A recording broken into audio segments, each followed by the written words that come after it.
welcome sa Formosa Bake Shop. Thank you for having us. Ano ba yung mga bestseller nyo dito? Madaming, pero ang pinaka-bestseller natin yung may fiber, may mga pork floss. So, yun ang bestseller natin. Anong ginagawa yan? Curious ako. Pwede ba akong Oh, sure, makita? punta natin sa kitchen para makita I yung promise I will not divulge the secret.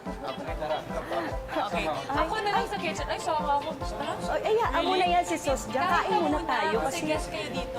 okay, thank you talaga. Pero mamaya, don't worry. Sabay wink. Thank you, Sos.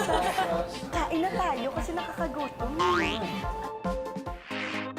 Formosa Bake Shop started baking in 2010 dito sa Banaue, Quezon City. They sell various kinds of baked goods like breads, cakes, pies, and pastries with toppings. Kilala ang Formosa Bake Shop for their Taiwanese-style bread tulad ng mochi bread at pork floss bread. Unang naging popular ang pork floss bun sa Singapore, hanggang naging popular din syempre naman sa buong Asia at dito sa Pilipinas din.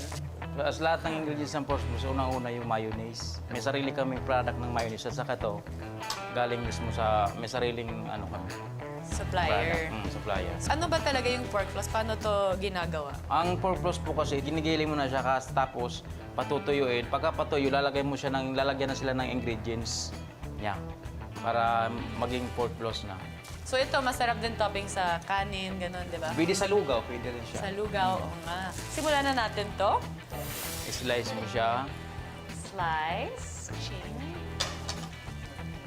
Yum! Ang moist ng bread. Lagyan mo siya ng mayonnaise. Konting mayo. Konting mayonnaise. Oops, marami ba?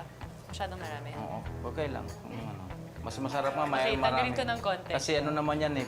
Pero, ilagay ko lang, ibahin ko ng konti ha. Sige, pwede Gusto mo kong siyang ilagay lagyan. dun sa loob para, Pwede. diba, sulit din.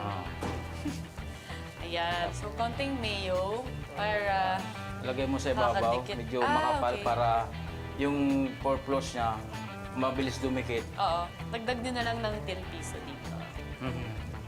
Ayan, cover Ayan. na. Okay na to? Or Apo. dapat mas okay na? Pwede na yan.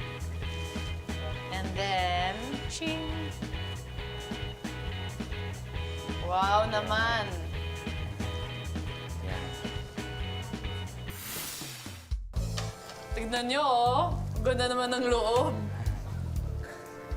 Ha? Kaka-proud talaga. Matuto kayo, boys. Ito ang sexy subo. May slow mo na music tapos